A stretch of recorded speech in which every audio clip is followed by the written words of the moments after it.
ಧನುರಾಶಿಯ ವೀಕ್ಷಕರೆಲ್ಲರಿಗೂ ಸಹ ವಿಠಲ್ ಭಟ್ ಮಾಡುವಂತಹ ನಮಸ್ಕಾರ ಹಾಗೂ ಚಾನೆಲ್ಗೆ ಸ್ವಾಗತ. ವೀಕ್ಷಕರೇ, ಈ ಒಂದು ವಿಡಿಯೋದಲ್ಲಿ ನಾನು ಧನುರಾಶಿಯವರ ಜನವರಿ ತಿಂಗಳ ಮಾಸ ಭವಿಷ್ಯದಲ್ಲಿ ಶುಭ ವಿಚಾರಗಳನ್ನು ತಿಳಿಸ್ತೇನೆ. ಪ್ರತಿ ತಿಂಗಳು ಪ್ರತಿ ರಾಶಿಯವರಿಗೂ ಸಹ ಒಂದು ಸ್ವಲ್ಪ ಶುಭವೂ ಇರುತ್ತೆ, ಒಂದು ಸ್ವಲ್ಪ ಅಶುಭವೂ ಇರುತ್ತೆ. ಸೊ ನಾನು ಅದೆರಡನ್ನೂ ಬೇರೆ ಬೇರೆ ವಿಡಿಯೋ ಮಾಡಿ ಹಾಕ್ತೇನೆ. ಈ ವಿಡಿಯೋದಲ್ಲಿ ನಾನು ಶುಭ ವಿಚಾರಗಳನ್ನ ತಿಳಿಸ್ತಾ ಇದ್ದೇನೆ ಧನುರಾಶಿಯವರಿಗೆ ಜನವರಿ ತಿಂಗಳಿಗೋಸ್ಕರ. ಬನ್ನಿ ಮೊದಲನೇದಾಗಿ ಜನವರಿ ತಿಂಗಳ ಗ್ರಹ ಸ್ಥಿತಿಗಳನ್ನು ನೋಡ್ಕೊಂಬರೋಣ. ಜನವರಿ 14ಕ್ಕೆ ಮಕರ ಸಂಕ್ರಾಂತಿ, ಜನವರಿ 21ನೇ ತಾರೀಕು ಮಿಥುನ ರಾಶಿಗೆ ಕುಜಗ್ರಹ. ಮಕರ ಸಂಕ್ರಾಂತಿ ಅಂದ್ರೆ ಧನುರಾಶಿಯಿಂದ ರವಿ ಗ್ರಹ ಮಕರ ರಾಶಿಗೆ ಹೋಗುವಂಥ ದಿವಸ, ಅದು ಜನವರಿ 14. ಜನವರಿ 21ಕ್ಕೆ ಮಿಥುನ ರಾಶಿಗೆ ಕುಜಗ್ರಹ ಸಂಚಾರ. ಕರ್ಕದಿಂದ ಕುಜಕ್ಕೆ ಉಲ್ಟಾ ಹೋಗ್ತಾನೆ ಯಾರು ಕುಜಗ್ರಹ, ವಕ್ರಿ. ಜನವರಿ 24ನೇ ತಾರೀಕು ಮಕರ ರಾಶಿಗೆ ಬುಧ, ಧನುರಾಶಿಯಿಂದ ಮಕರ ರಾಶಿಗೆ. ಜನವರಿ 28ನೇ ತಾರೀಕು ಮೀನ ರಾಶಿಗೆ ಶುಕ್ರಗ್ರಹ. ಶುಕ್ರಗ್ರಹ ಪರಮೋಚ್ಚ ಸ್ಥಿತಿಗೆ ಹೋಗ್ತಾನೆ. ಬಟ್ 28ನೇ ತಾರೀಕು ಅಂದರೆ ಎಲ್ಲಿ ಮುಗಿದೋಗಿರುತ್ತೆ, ತಿಂಗಳೇ ಮುಗಿದೋಗಿರುತ್ತೆ. ವೀಕ್ಷಕರೇ, ಜನವರಿ ತಿಂಗಳ ಗ್ರಹ ಸ್ಥಿತಿ ಹೀಗಿರುವಾಗ ಏನೇನು ಒಳ್ಳೆದಾಗುತ್ತೆ ಅಂತ ನೋಡೋಕೆ ಹೋದರೆ ನೋಡಿ, ಈ ವಿಡಿಯೋನ ದಯವಿಟ್ಟು ಲೈಕ್ ಮಾಡ್ಲಿಕ್ಕೆ ಮರಿಬೇಡಿ. ವಾಟ್ಸಪ್, ಫೇಸ್ಬುಕ್ ಮೆಸೆಂಜರ್ ಕಡೆ ಶೇರ್ ಮಾಡ್ಲಿಕ್ಕೆ ಮರಿಬೇಡಿ. ನಮ್ಮ ಚಾನಲ್ ಸಬ್ಸ್ಕ್ರೈಬ್ ಮಾಡ್ಕೊಳ್ಳಿ ಸಬ್ಸ್ಕ್ರೈಬ್ ಮಾಡ್ಕೊಂಡು ಮರಿಬೇಡಿ. ಫೇಸ್ಬುಕ್ಕಲ್ಲಿ ನೋಡ್ತಾ ಇದ್ದೀರಾ ಅಂತಂದರೆ ನಮ್ಮ ಪೇಜ್ನ ಫಾಲೋ ಮಾಡ್ಲಿಕ್ಕೆ ಮರಿಬೇಡಿ, ಆಯ್ತಲ್ವಾ? ದಯವಿಟ್ಟು ಒಳ್ಳೆಯದಾಗಲಿ ಎಲ್ಲರಿಗೂ ಸಹ. ಮೊದಲನೇ ಶುಭ ವಿಚಾರ ಧನುರಾಶಿಯವರಿಗೆ ಜನವರಿ ತಿಂಗಳಿಗೋಸ್ಕರ ಏನಪ್ಪ ಅಂತಂದ್ರೆ ಮಕರ ಸಂಕ್ರಾಂತಿಯ ನಂತರ ಅನಿರೀಕ್ಷಿತ ಧನಲಾಭವಾಗುವ ಸಾಧ್ಯತೆ ಧನುರಾಶಿಯವರಿಗೆ ತೀರ ಜಾಸ್ತಿ ಇದೆ. ಮಕರ ಸಂಕ್ರಾಂತಿಯ ನಂತರ ಭಾಗ್ಯಾಧಿಪತಿಯಾದಂತಹ ರವಿಗ್ರಹ ಧನಸ್ಥಾನಕ್ಕೆ ಹೋಗ್ತಾನೆ. ಆದ್ದರಿಂದಾಗಿ ನಿಮಗೆ ಅನಿರೀಕ್ಷಿತವಾಗಿ ಧನಲಾಭ ಸಿಗುವಂಥದ್ದು ನಿಮಗೆ ತುಂಬಾ ಚಾನ್ಸಸ್ ಜಾಸ್ತಿ ಇದೆ ಅದು ಅಂತ ಕಂಡು ಬರ್ತಾ ಇದೆ. ಅಷ್ಟೇ ಅಲ್ಲ, ನಿಮಗೆ 14ರ ತನಕ ಆರೋಗ್ಯ ಚೆನ್ನಾಗಿರುತ್ತೆ, 14ರ ನಂತರ ಅನಿರೀಕ್ಷಿತವಾಗಿ ಧನಲಾಭವಾಗುತ್ತೆ. ಸೊ ಕಾಂಬಿನೇಷನ್ ತುಂಬಾ ಚೆನ್ನಾಗಿದೆ. ರವಿಯ ಬಲ ತುಂಬಾ ಚೆನ್ನಾಗಿ ತೋರಿಸ್ತಾ ಇದೆ. ಅದೃಷ್ಟದ ವಿಚಾರದಲ್ಲಿ ಕೂಡ ಅನುಕೂಲಗಳಾಗತ್ತೆ ಅನ್ನುವಂಥದ್ದು ತುಂಬಾ ಚೆನ್ನಾಗಿ ತೋರಿಸ್ತಾ ಇದೆ ಅವಕಾಶಗಳು. ಸೊ ಅದರಿಂದ ಧನುರಾಶಿಯವರ ಖಂಡಿತವಾಗಿ ಒಳ್ಳೆಯದಾಗಲಿ. ಎಲ್ಲದೂ ಚೆನ್ನಾಗಿದ್ದಾಗ ಏನಾಗುತ್ತೆ, ದೃಷ್ಟಿ ಆಗುತ್ತೆ. ನಿಮಗೆ 10 ಮೇಲೆ ಕೇತು ಬೇರೆ ಇದ್ದಾನೆ. ವಿಶೇಷವಾಗಿ ಕೇತು ಆರಾಧನೆ ಮಾಡ್ಕೊಂಡ್ರೆ ಸರಿ ಹೋಗುತ್ತೆ. ಡಿಸೆಂಬರ್ 30ನೇ ತಾರೀಕು ಕೇತು ಜಯಂತಿ ಅವತ್ತು, ಆಯ್ತಲ್ವಾ? ಅದಕ್ಕೋಸ್ಕರ ವಿಶೇಷ ಕೇತು ಶಾಂತಿ ಹೋಮಗಳನ್ನ 1008 ಸಂಖ್ಯೆಯಲ್ಲಿ ಕೇತುಗೆ ಹೋಮ ಹಾಗೂ ವಿಶೇಷವಾಗಿ ಕೇತುವಿನ ರತ್ನ, ವೈಢೂರ್ಯ ರತ್ನ, ಕ್ಯಾಟ್ಸೈ, ಈ ಉಂಗುರ ಎಲ್ಲ ಕೊಡ್ತಾ ಇದ್ದೀವಿ. ವಿಡಿಯೋ ಎಂಡಲ್ಲೆಲ್ಲ ಹೇಳ್ತೇನೆ ಅದ್ರ ಬಗ್ಗೆ ಖಂಡಿತವಾಗಿ. ಇಲ್ಲ ಸಿಂಪಲ್ ಆಗಿ ನೀವು ಮಾಡ್ಕೊಳ್ಬಹುದಾಗಿತ್ತು ಅಂತಂದ್ರೆ ಗಣಪತಿ ಅಷ್ಟೋತ್ರವನ್ನ ಅಥವಾ ಗಣಪತಿ ಸಹಸ್ರನಾಮವನ್ನ ನೀವು ಪಠನೆ ಮಾಡ್ಕೊಂಡ್ರು ಕೂಡ ಸ್ವಲ್ಪ ಕಂಟ್ರೋಲಿಗೆ ಬರುತ್ತೆ ಸಮಸ್ಯೆಗಳು. ಒಳ್ಳೆಯದಾಗಲಿ. ಎರಡನೇ ಶುಭ ವಿಚಾರ ಧನುರಾಶಿಯವರಿಗೆ ಜನವರಿ ತಿಂಗಳಿಗೋಸ್ಕರ ಏನಪ್ಪಾ ಅಂತಂದ್ರೆ, ನೀವು ಧನುರಾಶಿಯವರಾಗಿದ್ದು ನಿರುದ್ಯೋಗಿಯಾಗಿದ್ರೆ, ಜಾಬ್ಲೆಸ್ ಆಗಿದ್ರೆ, ನೀವು ಜನವರಿ ತಿಂಗಳಲ್ಲಂತೂ 24ನೇ ತಾರೀಕಿನ ತನಕ, ಜನವರಿ 24ನೇ ತಾರೀಕಿನ ತನಕ ನಿರುದ್ಯೋಗಿ ಧನುರಾಶಿಯವರಿಗೆ ಉದ್ಯೋಗ ಸಿಗುವಂತ ಸಾಧ್ಯತೆ ತೀರಾ ಜಾಸ್ತಿ ಇದೆ. ಎಲ್ಲ ಕಡೆ ಪ್ರಯತ್ನ ಮಾಡಿ, ಖಂಡಿತವಾಗಿ ಕೆಲಸ ಸಿಗುತ್ತೆ, ಆಯ್ತಲ್ಲ? ಇನ್ನು ಆಲ್ರೆಡಿ ಉದ್ಯೋಗದಲ್ಲಿರ್ತಕ್ಕಂಥವ್ರಿಗೆ 14ರ ನಂತರ ಅಂದರೆ ಜನವರಿ 14ರ ನಂತರ ಅಂದರೆ ನಮ್ಮ ಮಕರ ಸಂಕ್ರಾಂತಿಯ ನಂತರ ನೀವು ಸ್ಯಾಲ್ರಿ ಹೈಕಿಗೋಸ್ಕರ ಪ್ರಯತ್ನ ಮಾಡಿದ್ರೆ ಸಿಗುತ್ತೆ. 24ರ ತನಕ ನಿರುದ್ಯೋಗಿಗೆ ಉದ್ಯೋಗ ಅವಕಾಶಗಳು. 14ನೇ ತಾರೀಕಿನ ನಂತರ ನೀವು ಸ್ಯಾಲ್ರಿ ಹೈಕ್ ಬೇಕಾದ್ರೆ ಕೇಳಬಹುದಾಗಿರ್ತದೆ ಆಲ್ರೆಡಿ ಕೆಲಸದಲ್ಲಿರ್ತಕ್ಕಂಥ ಧನುರಾಶಿಯವರು. ಸೊ ಖಂಡಿತವಾಗಿ ಒಳ್ಳೆಯದಾಗಲಿ. ನೆಕ್ಸ್ಟ್, ಮೂರನೇ ಶುಭ ವಿಚಾರ ಧನುರಾಶಿಯವರಿಗೆ ಜನವರಿ ತಿಂಗಳಿಗೋಸ್ಕರ ಏನಪ್ಪಾ ಅಂತಂದ್ರೆ, ಬಹಳ ಪ್ರಮುಖವಾದಂತಹ ಕೆಲಸಗಳು ಮಾಡೋದು ಬಾಕಿ ಇದೆ. ಆ ಕೆಲಸಗಳು ಆಗ್ಬೇಕು ಅಂದ್ರೆ ಸ್ವಲ್ಪ ಓಡಾಡಬೇಕು. ಓಡಾಡ್ ಆ ಕೆಲಸಗಳೆಲ್ಲ ಮಾಡ್ಕೊಂಡು ಬಂದ್ಬಿಡ್ಬೇಕು. ಆದರೆ ಅನಿವಾರ್ಯವಾದಂತಹ ಕೆಲವಿಷ್ಟು ಕಾರಣಗಳಿಂದ ನನಗೆಲ್ಲಿಗೂ ಹೋಗೋಕ್ಕಾಗ್ತಾ ಇಲ್ಲ, ಎಲ್ಲಿಗೂ ಬರೋಕ್ಕಾಗ್ತಾ ಇಲ್ಲ, ಸಿಗಾಕೊಂಡಿದ್ದೀನಿ, ಯಾವಾಗ ಸರಿ ಹೋಗುತ್ತೆ ಇದು ಅಂತ ಗೊತ್ತಾಗ್ತಾ ಇಲ್ಲ ಅಂತನ್ನುವಂತಹ ಧನುರಾಶಿಯವರಿಗೆ ಜನವರಿ 21ನೇ ತಾರೀಕಿನ ನಂತರ ನಿಮಗೆ ಎಲ್ಲಿ ಹೋದ್ರೂ ಕೂಡ ಕಾರ್ಯಸಿದ್ಧಿ ಇದೆ. ಎಲ್ಲಿ ಬೇಕಾದ್ರೂ ಓಡಾಡ್ಬೋದು, ಆರಾಮಾಗಿ ಓಡಾಡ್ಕೊಂಡ್ಬಂದು ಕೆಲಸಗಳು ಮಾಡ್ಕೊಂಡ್ ಬರ್ತೀರಾ. ಜಸ್ಟ್ ನೀವು ಗಾಡಿ ಓಡಿಸ್ಬೇಡಿ ಅಷ್ಟೇ. ಇನ್ನೊಬ್ರು ಗಾಡಿ ಓಡಿಸ್ಲಿ, ನೀವು ಜೊತೆ ಕೂತ್ಕೊಳ್ಳಿ, ಹಿಂದ್ಗಡೆ ಕೂತ್ಕೊಳ್ಳಿ ಅಷ್ಟೇ ಬಿಟ್ರೆ ನೀವು ಗಾಡಿ ಓಡಿಸಕ್ಕೆ ಹೋಗ್ಬೇಡಿ. ಅದನ್ನು ಹೊರತುಪಡಿಸಿದ್ರೆ ನೀವು ಯಾವುದೇ ಕೆಲಸಗಳಿಗೆ ಕೈ ಹಾಕಿ 4 ಕಡೆ ಓಡಾಡ್ಕೊಂಡು ಆ ಕೆಲಸ ಮಾಡಬೇಕು. ಓಡಾಡಿದ್ರೇನೆ ಆ ಕೆಲಸ ಆಗುವಂಥದ್ದು. ಕುಂತ್ಕೊಂಡಲ್ಲ ಆ ಕೆಲಸ ಆಗಲ್ಲ, ಫೋನಲ್ಲೆಲ್ಲ ಆ ಕೆಲಸ ಆಗಲ್ಲ, ನಾನು ಹೋಗಿ ಬಂದ್ರೇ ಕೆಲಸ ಆಗೋದು ಅನ್ನೋದಿದ್ರೂ ಸಹ ನಿಮಗೆ ತುಂಬ ಚೆನ್ನಾಗಾಗುತ್ತೆ. ಅಥವಾ ನೀವು ಒಂದೇ ಕಡೆ ಇದ್ದುಕೊಂಡೆ ನೀವು ಫೋನಲ್ಲೇ ಎಲ್ಲ ಕೆಲಸ ಮಾಡ್ತೀನಿ ಅಂದ್ರೂ 21ರ ತನಕ ಆಗಲ್ಲ. 21ನೇ ತಾರೀಕಿನ ನಂತರ ಧನುರ್ರಾಶಿ ಅವರು ಯಾವುದೇ ಕೆಲಸ ಕೈ ಹಾಕಿದ್ರು ಕೂಡ ತುಂಬ ಯಶಸ್ವಿಯಾಗಿ ಅದನ್ನು ಖಂಡಿತವಾಗಿ ಮುಗಿಸ್ತಾರೆ. ಅದರ ಬಗ್ಗೆ ಏನೂ ಯೋಚನೆ ಮಾಡೋ ಅವಶ್ಯಕತೆ ಇಲ್ಲ. ಕಾರ್ಯಸಿದ್ಧಿ ಯೋಗಗಳು ತುಂಬ ಚೆನ್ನಾಗಿದೆ. ಆಂಜನೇಯನ ಆರಾಧನೆಯಿಂದಲೂ ಅದು ಸಾಧ್ಯ ಆಗುತ್ತೆ. ನಾನು ಈ ವಿಡಿಯೋ ಎಂಡಲ್ಲಿ ನಿಮಗೊಂದು ಒಳ್ಳೆಯ ವಿಶೇಷವಾದ ಪವರ್ಫುಲ್ ಆದಂತಹ ಒಂದು ಶತ್ರು ನಿವಾರಕ ಪಂಚಮುಖಿ ಆಂಜನೇಯನ ಮಂತ್ರವನ್ನು ಹೇಳ್ತೇನೆ. ಆ ಮಂತ್ರವನ್ನು ನೀವು ₹1 ಖರ್ಚಿಲ್ಲ ಆರಾಮಾಗಿ ಕೂತ್ಕೊಂಡು ಪ್ರತಿದಿನ ಜಪ ಮಾಡಿ. ಅದನ್ನು ಕೇಳಿಸ್ಕೊಳ್ಳಿ. ದಿನ 108 ಸಲ ಆ ಮಂತ್ರವನ್ನು ಜಪ ಮಾಡ್ಕೊಳ್ಳಿ. ಅದ್ಭುತವಾದ ಪವರ್ ಬರುತ್ತೆ ನಿಮಗೆ. ಗುರುಗಳೇ ನನಗೆ ಅದು ನಾಲ್ಗೆ ಓಡಲ್ಲ, ನನ್ನ ಕೆಲವೆಲ್ಲ ಜಪ ಮಾಡೋಕ್ಕಾಗಲ್ಲ ಅಂದರೆ ಕೇಳಿಸ್ಕೊಳ್ಳಿ. ಒಂದು 21 ಬಾರಿನೋ 28 ಬಾರಿನೋ ಆ ಮಂತ್ರವನ್ನು ರಿಪೀಟೆಡ್ ಆಗಿ ಕೇಳಿಸ್ಕೊಳ್ಳಿ. ಆ ಕೇಳಿಸ್ಕೊಂಡ್ರು ಕೂಡ ನಿಮಗೊಂದು ಪವರ್ಫುಲ್ ಆಗಿರ್ತಕ್ಕಂಥ ಕೆಲಸ ಮಾಡುತ್ತೆ ಅದು. ಇಲ್ಲ ಅದನ್ನು ಇನ್ನೂ ಪವರ್ಫುಲ್ ಆಗಿರ್ತಕ್ಕಂಥದ್ದು ಬೇಕು ಅಂದರೆ ಅದೇ ಮಂತ್ರದಿಂದ ನಾವು ಹೋಮವನ್ನು ಮಾಡ್ತೇವೆ. ಡಿಸೆಂಬರ್ 30 ತಾರೀಕು ಮಾರ್ಗಶೀರ್ಷ ಮಾಸದ ಅಮಾವಾಸ್ಯೆ, ಸೋಮವಾರ ಅಮಾವಾಸ್ಯೆ ಇದೆ, ಅಮಾಸೋಮವತಿ ಅಂತ. ಅವತ್ತಿನ ದಿವಸ ನಾವು ಶತ್ರು ನಿವಾರಕ ಎಲ್ಲ ಧನುರ್ರಾಶಿಯವರ ಶತ್ರು ಬಾಧೆ ಮಾಟ ಮಂತ್ರ ದೃಷ್ಟ ದೋಷಗಳ ಪರಿಹಾರಕ್ಕೋಸ್ಕರ ವಿಶೇಷವಾಗಿ ಅದೇ ಮಂತ್ರದಿಂದ ಹೋಮವನ್ನು ಮಾಡ್ತಾ ಇದ್ದೇವೆ.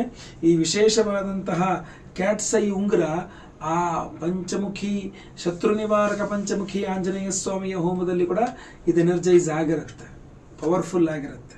ಸೊ ಸಂಕಲ್ಪ ಸೇವೆಗೆ ಕೊಡ್ಬೋದು. ಈ ವಿಡಿಯೋ ಎಂಡ್ ತನಕ ನೋಡಿ, ನಿಮಗೆಲ್ಲ ವಿಚಾರಗಳನ್ನ ತಿಳಿಸಿದ್ದೇನೆ. ನೀವು ವೈಯಕ್ತಿಕ ಜಾತಕ ಪರಿಶೀಲನೆ ಮಾಡಿಸ್ಕೊಳ್ಬೇಕು ಅಂದ್ರೆ ಅಷ್ಟೇ. ಬಹಳಷ್ಟು ಜನ ಕಮೆಂಟ್ ಹಾಕ್ತಾರೆ, ಹೆಂಗೆ ನಿಮ್ಮನ್ನು ಕಾಂಟ್ಯಾಕ್ಟ್ ಮಾಡೋದು, ಎಲ್ಲಿ ಕಾಲ್ ಮಾಡಬೇಕು ಅಂತ. ಇಷ್ಟು ದೊಡ್ಡದಾಗಿ ಇಲ್ಲಿ 2 ನಂಬರ್ ಹಾಕಿದ್ದೀನಿ. ಈ ನಂಬರ್ನಲ್ಲಿ ನೀವು 2 ನಂಬರ್ ಯಾವ ನಂಬರ್ ಬೇಕಾದ್ರೂ ಕಾಲ್ ಮಾಡ್ಬೋದು, ವಾಟ್ಸಪ್ ಮಾಡ್ಬೋದು, ನೇರ ಭೇಟಿ ಮಾಡಬೇಕು ಅಥವಾ ಫೋನಲ್ಲೇ ಕನ್ಸಲ್ಟೇಷನ್ ತೊಗೋಬೇಕು. ನಿಮ್ಮ ಜಾತಕ ವಿಮರ್ಶೆ ನಿಮ್ಗೆ ಹೆಂಗೆ ಅನುಕೂಲ ಅಂದರೆ ಹಂಗೆ ಮಾಡ್ಕೋಬೋದು, ಏನು ತೊಂದರೆ ಇಲ್ಲ, ಆಯ್ತಲ್ವಾ? ಖಂಡಿತವಾಗಿ ಒಳ್ಳೆಯದಾಗಲಿ. ನೆಕ್ಸ್ಟ್ 4ನೇ ಶುಭ ವಿಚಾರ ಧನುರ್ರಾಶಿಯವರಿಗೆ ಜನವರಿ ತಿಂಗಳಿಗೋಸ್ಕರ ಏನಪ್ಪಾ ಅಂತಂದ್ರೆ, ನೀವು ಧನುರ್ರಾಶಿಯವರಾಗಿದ್ದು ಕುಜ ಸಂಬಂಧಿತವಾದಂತಹ ಕುಜನ ಪ್ರಭಾವ ಜಾಸ್ತಿ ಇರತಕ್ಕಂಥ ಉದ್ಯೋಗಿಗಳಿದ್ರೆ, ಉದ್ಯೋಗ ಮಾಡ್ತಾ ಇದ್ರೆ ಕಳೆದ 1-2 ತಿಂಗಳಿಂದ ಈಚೆಗೆ ನಿಮಗೆ ತುಂಬ ಕಷ್ಟ ಆಗ್ತಾ ಇರುತ್ತೆ. ಅಂದರೆ ಯಾವ್ಯಾವ ವೃತ್ತಿಯವರಿಗೆ, ರೈತರಿಗೆ, ಸಾಫ್ಟ್ವೇರ್ ಇಂಜಿನಿಯರ್ಗಳಿಗೆ, ಹೋಟೆಲ್ ಬಿಸ್ನೆಸ್ನವರಿಗೆ, ಬೇಕರಿ ಬಿಸ್ನೆಸ್ನವರಿಗೆ, ಆಮೇಲೆ ವಿದ್ಯುತ್ ಉಪಕರಣಗಳು ಎಲೆಕ್ಟ್ರಿಕ್ಸ್ ಆ್ಯಂಡ್ ಎಲೆಕ್ಟ್ರಾನಿಕ್ಸ್ ಅಂಗಡಿ ಇಟ್ಕೊಂಡವರಿಗೆ ಅಥವಾ ರಿಪೇರಿ ಮಾಡ್ತಕ್ಕಂಥವ್ರಿಗೆ ಅಥವಾ ಅಂತ ಕಂಪ್ನಿಗಳಲ್ಲಿ ಕೆಲಸ ಮಾಡ್ತಕ್ಕಂಥವ್ರಿಗೆ ಅವರಿಗೆಲ್ಲರಿಗೂ ಸಹ ಸುಮಾರಷ್ಟು ಸಮಸ್ಯೆಗಳು ಬಹಳಷ್ಟು ದಿನಗಳಿಂದ, ರೈತರಿಂದ ಹಿಡಿದು ರೈತ ಉತ್ಪನ್ನಗಳನ್ನ ಮಾರಾಟ ಮಾಡ್ತಕ್ಕಂಥ ಜನರಲ್ ಸ್ಟೋರ್ಸ್ ತನಕ ಅಲ್ವಾ. ಸೊ ಅವ್ರಿಗೆಲ್ಲರಿಗೂ ಹೇಳ್ತೀನಿ ನಾನು, ಈ ಕುಜ ಸಂಬಂಧಿತವಾದಂತಹ ಈ ವೃತ್ತಿಗಳಿರ್ತಕ್ಕಂಥ ಪ್ರತಿಯೊಬ್ಬರಿಗೂ ಹೇಳ್ತೀನಿ, ಧೃತಿಗೆಡಬೇಡಿ. ಜನವರಿ 21 ಡೇಟ್ ಮಾರ್ಕ್ ಮಾಡ್ಕೊಳ್ಳಿ. ಜನವರಿ 21ನೇ ತಾರೀಕು ನಂತರ ನಿಮಗೆಲ್ಲರಿಗೂ ಬಹಳಷ್ಟು ಸುಧಾರಣೆಗಳಾಗಲಿದೆ. ವೃತ್ತಿಗಳಲ್ಲಿ ಬಹಳಷ್ಟು ಸುಧಾರಣೆಗಳಾಗಲಿದೆ, ಬಹಳಷ್ಟು ಬದಲಾವಣೆ ಆಗಲಿದೆ. ಅಯ್ಯೋ ಇದೇನಪ್ಪ ಅನಿರೀಕ್ಷಿತವಾಗಿ ಹಿಂಗಾಗೋಯ್ತು ಅಂತ ಚಿಂತೆ ಮಾಡೋರು ಕೂಡ ಏನೋ ಒಂದಿಷ್ಟು ಅನಿರೀಕ್ಷಿತ ಬೆಳವಣಿಗೆಗಳು ಖಂಡಿತವಾಗಿ ನಿಮ್ಗೆ ಒಳ್ಳೇದಾಗತ್ತೆ. ಧೃತಿಗೆಡಬೇಡಿ, ದೇವತಾರಾಧನೆ ಮಾಡಿಕೊಂಡು ಧೈರ್ಯವಾಗಿರಿ, ಒಳ್ಳೇದಾಗತ್ತೆ ಖಂಡಿತ. 5ನೇ ಶುಭ ವಿಚಾರ ಧನುರ್ರಾಶಿಯವರಿಗೆ ಈ ಒಂದು ಜನವರಿ ತಿಂಗಳಿಗೋಸ್ಕರ ಏನಪ್ಪಾ ಅಂತಂದ್ರೆ, ನೀವು ಧನುರ್ರಾಶಿಯವರಾಗಿದ್ದು ಇನ್ನೂ ಮದುವೆ ಆಗಿಲ್ಲ ಅಂತಾಗಿದ್ದಲ್ಲಿ, ಗುರುಬಲ ಬೇರೆ ಇಲ್ಲ ಗುರುಗಳೇ, ಜನವರಿ ತಿಂಗಳಲ್ಲಿ ಏನಾದ್ರು ವಿವಾಹಕ್ಕೆ ಪ್ರಯತ್ನ ಮಾಡೋದಾದ್ರೆ ಯಾವಾಗ ಮಾಡಬೇಕು ಅನ್ನುವಂಥ ನಿಮ್ಮ ಪ್ರಶ್ನೆ ಆದರೆ, ಜನವರಿ 24ರ ಒಳಗೆ ಮಾತ್ರ ನೀವು ಪ್ರಯತ್ನ ಮಾಡಿದರೆ, ಜನವರಿ ತಿಂಗಳು 24ರ ಒಳಗೆ ಧನುರ್ರಾಶಿಯ ಅವಿವಾಹಿತರು ವಿವಾಹಕ್ಕೆ ಮಾಡುವ ಪ್ರಯತ್ನಗಳು ಯಶಸ್ವಿಯಾಗುವ ಸಾಧ್ಯತೆ ತೀರಾ ಜಾಸ್ತಿ ಇದೆ. ಅದು 21ನೇ ತಾರೀಕು ಒಳಗಡೆನೆ ಮಾಡಿದ್ರು ಇನ್ನೂ ಸ್ವಲ್ಪ ಜಾಸ್ತಿ ಇದೆ. ಖಂಡಿತವಾಗಿ ವಿವಾಹದ ವಿಚಾರದಲ್ಲಿ ಯೋಚನೆ ಮಾಡೋ ಅವಶ್ಯಕತೆ ಇಲ್ಲ. 21ರ ತನಕನೂ ಅಷ್ಟೇ. ಯಾಕೆಂತಂದರೆ ಬುಧ ಬಲ ತುಂಬ ಚೆನ್ನಾಗಿರುತ್ತೆ. ಕುಜ 7ನೇ ಮನೆಗೆ ಬಂದಾಗ ಏನಾದ್ರು ಸ್ವಲ್ಪ ಚೇಂಜಸ್ ಮಾಡಿಬಿಡ್ಬೋದು, ಹಾಳು ಮಾಡಬಹುದು ಅನ್ನೋ ಲೆಕ್ಕದಲ್ಲಿ 24 ಇದ್ದಿಂದ 21 ಅಂತ ಅದನ್ನು ಸ್ವಲ್ಪ ಹಿಂದೆ ಎಳೆದೆ ಅದನ್ನು, ಇದಾಯ್ತಲ್ವಾ. ಸೊ 21ನೇ ತಾರೀಕಿನ ತನಕ ಕುಜ ನೀಚ ಸ್ಥಿತಿಯಲ್ಲಿ ಇರ್ತಾನೆ, ಸಪ್ತಮಕ್ಕೆ ಬರಲ್ಲ. ಆದ್ದರಿಂದ ಸೊ ಈಗ ಆಮೇಲೆ ಅವಿವಾಹಿತರು ಅಂತಾನೆ ಅಲ್ಲ, ಈಗ ಮದುವೆ ಆಗೋಗಿದೆ, ಗಂಡ ಹೆಂಡತಿ ಜಗಳ ಮನಸ್ತಾಪ ಹೋಗಿದೆ ಅಂತಂದ್ರು ಅದು ಪರಿಹಾರಕ್ಕೆ ನಿಮಗೆ 24ರ ಒಳಗೆ 21ನೇ ತಾರೀಕು ಒಳಗೆ ಮಾಡುವ ಪ್ರಯತ್ನಗಳು ತೀರಾ ತುಂಬ ಒಳ್ಳೆಯ ಫಲ ಕೊಡುತ್ತೆ. ಡಿಸೆಂಬರ್ 30ಕ್ಕೆ ನಾವು ಸ್ವಯಂವರ ಪಾರ್ವತಿ ಹೋಮವನ್ನು ಮಾಡಿ ವಿಶೇಷವಾಗಿ ಅದರಲ್ಲೂ ಅಭಿಮಂತ್ರಣೆ ಮಾಡ್ತಕ್ಕಂಥ ಕ್ಯಾಟ್ಸೈ ಕೊಡ್ತಾ ಇದ್ದೇವೆ. ಏನೇ ದೃಷ್ಟಿದೋಷ ಮಾಟ ಮಂತ್ರ ಶತ್ರುಬಾಧೆ ಇದ್ರೂ ಪರಿಹಾರವಾಗಲಿ, ಆರೋಗ್ಯ ಬಾಧೆಗಳಿದ್ರೂ ಪರಿಹಾರ ಆಗುತ್ತೆ. ಷಟ್ಪ್ರಣಾಮ ಮಹಾಮೃತ್ಯುಂಜಯ ಹೋಮವನ್ನು ಮಾಡ್ತಾ ಇದ್ದೇವೆ. ಒಂದೇ ಸಂಕಲ್ಪ ಸೇವೆ ಎಲ್ಲ ಹೋಮಗಳು ಬಂತು. ಆ ವಿಶೇಷವಾದ ಪರಿಹಾರ ಏನು ಧನುರ್ರಾಶಿಯವರಿಗೆ ಅಂತಂದ್ರೆ, ಡಿಸೆಂಬರ್ ತಿಂಗಳ ಎಲ್ಲ ಸಮಸ್ಯೆಗಳ ಪರಿಹಾರ ಆಗಕ್ಕೆ ಡಿಸೆಂಬರ್ 30ನೇ ತಾರೀಕು ಮಾರ್ಗಶೀರ್ಷ ಅಮಾವಾಸ್ಯೆ ಕೇತು ಜಯಂತಿ ಇದೆ. ಅವತ್ತು ಕೇತು ನಿಮಗೆ ಎಲ್ಲ ರೀತಿಯಲ್ಲೂ ವಿಘ್ನಗಳನ್ನ ಉಂಟು ಮಾಡುವವನೇ ಆಬ್ಸ್ಟ್ಯಾಕಲ್ಸ್ ಅಂತಾರೆ ಇಂಗ್ಲೀಷಲ್ಲಿ. ಎಲ್ಲದಕ್ಕೂ ವಿಘ್ನ ಆಗ್ತಾ ಇದೆ ಅಂತಾರೆ. ಕೇತು ಆರಾಧನೆ ಮಾಡಿದ್ರೆ ವಿಘ್ನ ನಿವಾರಣೆ ಆಗುತ್ತೆ. ಮಹಾಗಣಪತಿಯ ಅಭಿಮಾನಿ ದೇವರು ಕೇತುವಿಗೆ. ಹಾಗೂ ಕೇತು ಜಯಂತಿ ಅವತ್ತಿರೋದ್ರಿಂದ ನಿಮ್ಮ ಕುಟುಂಬದಲ್ಲಿ ಯಾವುದೇ ರೀತಿಯಾದಂತಹ ಪ್ರೇತ ಬಾಧೆಗಳಿದ್ರೂ ಸ್ವಲ್ಪ ಕಂಟ್ರೋಲಿಗೆ ಬರುತ್ತೆ. ಆಮೇಲೆ ಏನೋ ಕೆಲಸಗಳ ಕೈ ಆಗ್ತಾ ಇದ್ದಾರೆ, ವಿಘ್ನಗಳಾಗ್ತದೆ, ತುಂಬ ವಿಘ್ನ ಆಗ್ತಾ ಇದೆ, ಏನು ಮಾಡಿದ್ರು ಆ ಕೆಲಸಗಳು ಮುಗಿಸೋಕ್ಕೆ ಆಗ್ತಾ ಇಲ್ಲ ಅಂತಂದರೆ ಕೇತು ಆರಾಧನೆಯಿಂದ ಬೇಗ ನಿರ್ವಿಘ್ನವಾಗಿ ಆ ಕೆಲಸಗಳು ಮುಗಿಯುತ್ತೆ. ಮನೆಯಲ್ಲಿ ಶುಭ ಕಾರ್ಯಗಳಾಗ್ತಾ ಇಲ್ಲ ಅಂದರೆ ಕೇತು ಆರಾಧನೆಯಿಂದ ಮನೆಯಲ್ಲಿ ಶುಭ ಕಾರ್ಯಗಳಾಗುತ್ತೆ. ಆಮೇಲೆ ಬಹಳ ಪ್ರಮುಖವಾಗಿ ಕೇತು ನಿಮಗೆ ದೃಷ್ಟಿ ದೋಷಗಳನ್ನು ಪರಿಹಾರ ಮಾಡಿ ಕೊಡ್ತಾನೆ.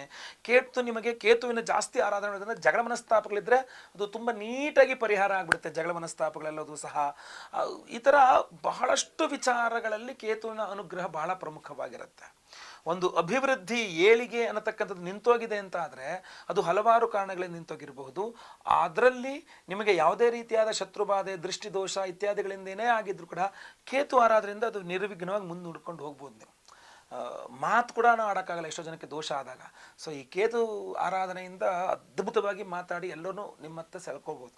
ತುಂಬ ಅನುಕೂಲ ಆಗುತ್ತೆ ಕೇತು ದೋಷ. ಆಮೇಲೆ ನಿಮ್ಮ ವೈಯಕ್ತಿಕ ಜಾತಕದಲ್ಲಿ ಕೇತು ಯಾವ ಸ್ಥಾನದಲ್ಲಿದ್ದಾನೆ ಅನ್ನುವುದನ್ನು ಸಹ ಇದು ಅವಲಂಬಿತವಾಗಿರುತ್ತದೆ.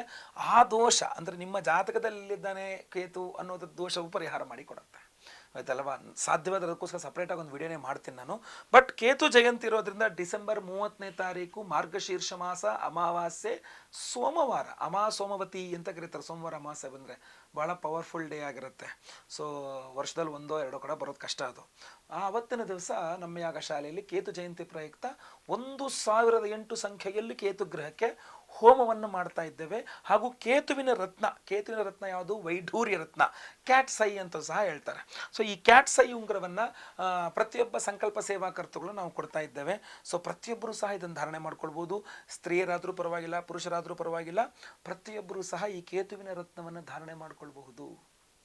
ಎರಡನೇದಾಗಿ ಬರೇ ಒಂದು ಕೇತು ವೈಢೂರ್ಯ ರತ್ನವನ್ನು ಬರೇ ಸಹಸ್ರ ಕೇತು ಶಾಂತಿ ಒಂದೇ ಅಲ್ಲ, ಅದರ ಜೊತೆಗೆ ನಿಮ್ಮ ಎಲ್ಲ ದೃಷ್ಟಿದೋಷ, ಮಾಟಮಂತ್ರ, ಶತ್ರುಬಾಧೆ ಇದಕ್ಕೆ ನಾವು ಪ್ರತಿ ಬಾರಿ ಬೇರೆ ಬೇರೆ ಹೋಮಗಳನ್ನು ಮಾಡ್ತಾ ಇದ್ವಿ. ಈ ಬಾರಿ ಮೊಟ್ಟ ಮೊದಲನೇದಾಗಿ ಶತ್ರು ನಿವಾರಕ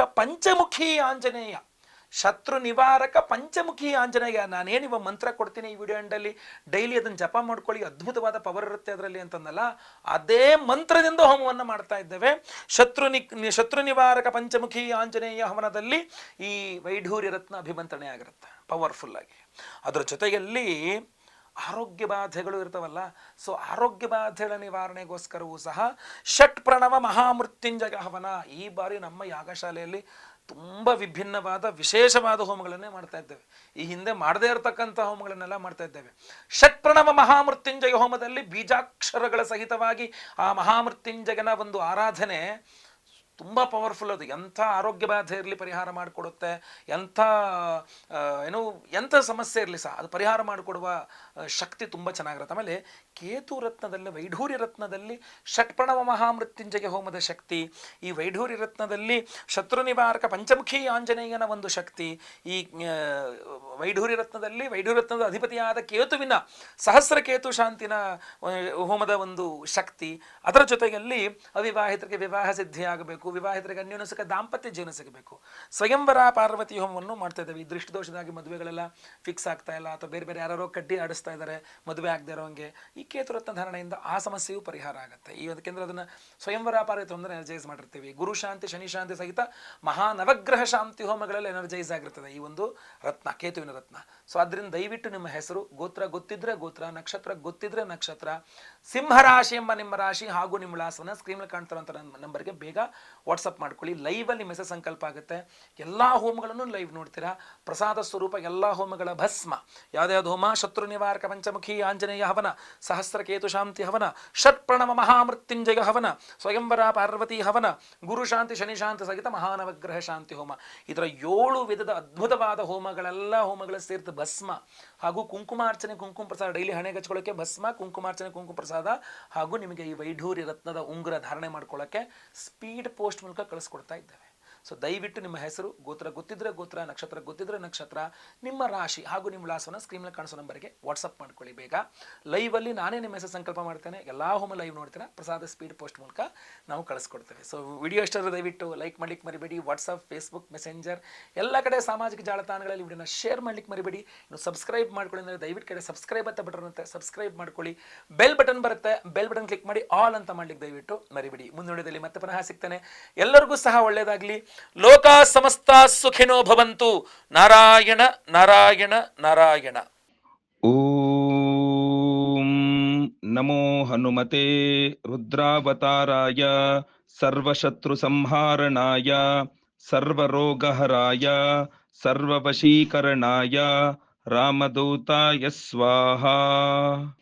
ಓಂ ನಮೋ ಹನುಮತೆ ರುದ್ರಾವತಾರಾಯ ಸರ್ವಶತ್ರು ಸಂಹಾರಣಾಯ ಸರ್ವರೋಗಹರಾಯ ಸರ್ವವಶೀಕರಣಾಯ ರಾಮದೂತಾಯ ಸ್ವಾಹಾ.